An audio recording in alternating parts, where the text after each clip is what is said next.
اتيكات الشوربة ما ينفعش نشربها من الطبق على طول بالشكل ده، كده غلط، ولا ينفع ان احنا نشربها بالطريقة دي، برضو غلط.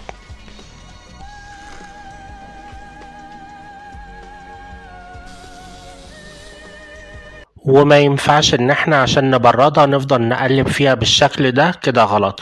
ولا ينفع ان احنا ننفخ فيها بالشكل ده عشان نبردها، برضو غلط. الصح ان احنا هنستنى 5 دقايق عشان تبرد وبعد كده نقدر نشربها، او ان احنا نحرك المعلقة بحركة كده اهو زي الهلال، هو ده الصح. وما ينفعش ان احنا ناخد الشوربة من بره لجوه، كده غلط. الصح ان احنا هناخدها من جوه لبره، هو ده الاتجاه الصح.